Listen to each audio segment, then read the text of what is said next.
따뜻한 봄바람이 불기 시작하면 많은 분들이 겨우내 움츠렸던 몸을 펴고 나들이 계획을 세우기 시작하죠. 그런데 오늘 이 영상을 보고 계신 시니어 여러분, 봄은 사실 1년 중 가장 몸이 위험한 계절이라는 사실 알고 계셨나요? 매년 봄만 되면 응급실 방문이 눈에 띄게 늘어나고 특히 60대 이상 어르신들의 갑작스러운 건강 이상이 급증하는 시기가 바로 지금입니다. 왜 따뜻해지는 계절에 오히려 건강이 나빠지는 걸까요? 그 이유가 오늘 이 영상에 모두 담겨 있습니다. 오늘은 봄철 환절기에 시니어가 반드시 조심해야 할 세 가지 핵심 주제를 전문 의학 정보를 바탕으로 쉽고 명확하게 알려드릴 겁니다. 끝까지 보시면 여러분의 봄이 훨씬 건강하고 안전해질 거라 약속드립니다. 시작하기에 앞서 구독과 좋아요 눌러주시면 영상 제작에 큰 힘이 됩니다. 자, 그럼 첫 번째 이야기부터 시작해 볼게요. 첫 번째는 바로 심뇌혈관 질환입니다. 봄이 오면 기온이 오르는 건 맞지만 문제는 하루 사이에도 기온이 10도에서 15도 이상 오르내린다는 겁니다. 아침에는 코트가 필요할 만큼 쌀쌀했다가 낮에는 반팔을 입고 싶을 만큼 따뜻해지는 날, 여러분 주변에서도 자주 보셨죠? 이런 급격한 기온 변화가 우리 몸의 혈관에는 엄청난 스트레스가 됩니다. 혈관은 기온이 내려가면 수축하고 기온이 오르면 이완하는데 이 과정이 하루에도 수십 번 반복되면 혈관 자체가 지쳐버립니다. 특히 이미 동맥경화가 있거나 고혈압이나 당뇨를 가진 시니어분들에게는 이 혈관 스트레스가 치명적일 수 있습니다. 실제로 국내 통계에 따르면 3월과 4월에 뇌졸중과 심근경색 발생률이 겨울 다음으로 높게 나타납니다. 많은 분들이 겨울에만 조심하면 된다고 생각하는데 봄 환절기도 그에 못지않게 위험하다는 걸 꼭 기억하셔야 합니다. 그렇다면 봄철 심뇌혈관 질환은 어떤 증상으로 나타날까요? 갑자기 한쪽 팔다리에 힘이 빠진다거나 말이 어눌해지고 한쪽 눈이 갑자기 잘 안 보인다면 이건 뇌졸중의 경고 신호입니다. 가슴 한가운데가 쥐어짜는 듯한 통증 혹은 왼쪽 어깨나 턱 쪽으로 퍼지는 통증은 심근경색의 신호일 수 있습니다. 이런 증상이 나타나면 절대 참으면 안 됩니다. 즉시 119에 전화하거나 가까운 응급실로 가셔야 합니다. 골든타임이라는 말 들어보셨죠? 뇌졸중은 증상 발생 후 3시간, 심근경색은 2시간 안에 치료를 받아야 후유증을 최소화할 수 있습니다. 그럼 어떻게 예방할 수 있을까요? 첫째, 아침에 일어나자마자 찬 공기에 바로 노출되는 것을 피하세요. 기상 후 5분에서 10분 정도는 실내에서 가볍게 몸을 움직여 체온을 올린 뒤에 외출하는 게 좋습니다. 둘째, 혈압약이나 당뇨약을 드시는 분들은 봄철에도 절대 임의로 약을 끊거나 줄이면 안 됩니다. 날씨가 따뜻해졌다고 약을 스스로 줄이다가 응급실에 실려오는 분들이 실제로 매년 봄마다 생겨납니다. 셋째, 과격한 운동은 금물입니다. 겨울 동안 활동이 줄었다가 봄이 되면 갑자기 등산이나 자전거를 무리하게 하는 경우가 많은데 이럴 때 심장에 갑작스러운 부담이 생깁니다. 봄철 운동은 가벼운 걷기부터 시작해서 2주에서 3주에 걸쳐 서서히 강도를 높이는 것이 안전합니다. 넷째, 충분한 수분 섭취가 중요합니다. 봄에는 건조한 날씨로 인해 체내 수분이 빠져나가기 쉬운데 수분이 부족하면 혈액이 끈적해져서 혈전이 생기기 쉬워집니다. 하루에 물 6컵에서 8컵, 약 1500ml에서 2000ml는 꼭 드시길 권합니다. 마지막으로 정기적인 혈압 측정입니다. 가정에 혈압계가 있다면 아침 기상 후와 저녁 취침 전에 혈압을 측정해서 수첩에 기록해두는 습관을 들여보세요. 이 기록이 나중에 병원에서 진료받을 때 굉장히 중요한 자료가 됩니다. 자, 이제 두 번째 주제로 넘어가겠습니다. 두 번째는 봄철 면역력 저하와 감염 질환입니다. 많은 분들이 감기는 겨울병이라고 생각하시지만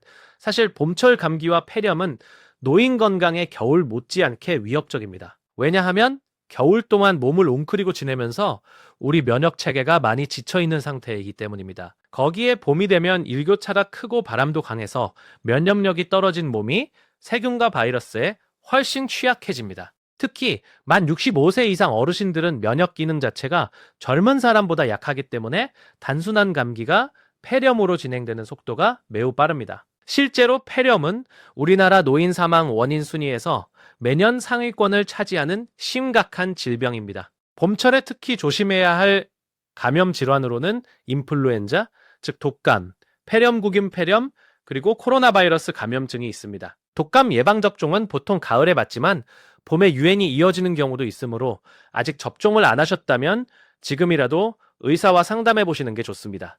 폐렴구균 예방접종은 만 65세 이상이라면 국가에서 무료로 지원하고 있으니 아직 맞지 않으셨다면 꼭 보건소나 병원에 문의해 보세요. 이제 생활 속에서 면역력을 지키는 방법을 알려드릴게요. 첫 번째는 수면입니다. 면역세포는 우리가 자는 동안 가장 활발하게 만들어집니다. 하루 7시간에서 8시간의 충분한 수면은 면역력의 기본 중에 기본입니다. 두 번째는 단백질 섭취입니다. 면역세포를 만드는 재료가 바로 단백질인데 어르신들은 소화 기능이 떨어져서 단백질 섭취가 부족한 경우가 많습니다. 두부, 계란, 생선, 닭고기 같은 소화하기 쉬운 단백질을 몇 끼니마다 조금씩 드시는 것이 좋습니다. 세 번째는 손 씻기입니다. 이건 너무 당연한 말처럼 들리지만 실제로 감염 예방에서 손 씻기의 효과는 그 어떤 방법보다 탁월합니다. 외출 후, 식사 전, 화장실 사용 후에는 반드시 비누로 30초 이상 손을 씻는 습관을 들여주세요. 네 번째는 실내 환기입니다. 봄에는 미세먼지 때문에 창문을 닫고 지내는 분들이 많은데 미세먼지가 없는 맑은 날에는 하루 두세 번 각각 10분씩 환기를 꼭 시켜주세요. 밀폐된 공간은 바이러스가 머무르기 좋은 환경이 됩니다. 5번째는 스트레스 관리입니다. 스트레스 호르몬인 코르티솔이 지속적으로 분비되면 면역세포의 기능이 뚝 떨어집니다. 산책, 가벼운 명상, 좋아하는 음악 듣기 등 자신만의 스트레스 해소법을 찾아두는 것이 중요합니다. 6번째는 장 건강 관리입니다. 우리 몸 면역세포의 약 70%가 장에 집중되어 있다는 사실 알고 계셨나요?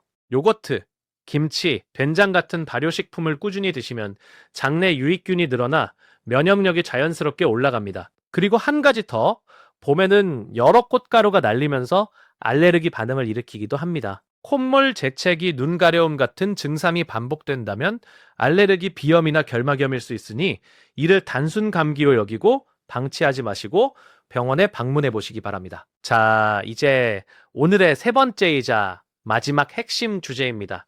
세 번째는 봄철 황사와 미세먼지로 인한 호흡기 및 안과 건강입니다. 봄마다 찾아오는 황사는 단순한 먼지가 아닙니다. 중국과 몽골의 사막지대에서 날아오는 황사에는 중금속, 세균, 곰팡이, 포자가 함께 섞여 있어서 이를 지속적으로 흡입하면 폐와 기관지에 직접적인 손상을 줍니다. 여기에 미세먼지까지 더해지면 호흡기 질환을 가진 시니어분들에게는 정말 힘든 계절이 됩니다. 실제로 만성 폐쇄성 폐질환, 즉 CPOD라고도 불리는 이 병은 봄철에 악화되는 경우가 많습니다. 만성 폐쇄성 폐질환은 주로 오랜 흡연이나 오염된 공기 흡입으로 인해 기도가 좁아지고 폐 기능이 서서히 떨어지는 병인데 봄철 황사가 이 증상을 크게 악화시킵니다. 기침이 심해지고 숨이 차고 가래가 많아진다면 이 징후를 절대 가볍게 여기지 마세요. 그렇다면 황사와 미세먼지로부터 건강을 지키는 방법은 무엇일까요? 첫째, 미세먼지 예보를 매일 확인하는 습관을 들이세요. 스마트폰의 날씨 앱이나 에어코리아 사이트에서 오늘의 미세먼지 농도를 쉽게 확인할 수 있습니다. 미세먼지 농도가 나쁨이나 매우 나쁨일 때는 가능하면 외출을 삼가는 것이 최선입니다. 둘째, 외출이 꼭 필요하다면 반드시 KF94 마스크를 착용하세요. 일반연 마스크나 덴탈 마스크는 미세먼지를 걸러주는 효과가 매우 제한적입니다. 반드시 KF94 이상 등급의 마스크를 사용해야 합니다. 셋째, 외출 후에는 반드시 세안과 세수를 하고 코 속을 세척해주세요. 약국에서 구입할 수 있는 생리식염수 코세척제를 사용하면 코 안에 남아있는 미세먼지와 세균을 효과적으로 제거할 수 있습니다. 넷째, 실내에 공기청정기를 사용하는 것도 큰 도움이 됩니다.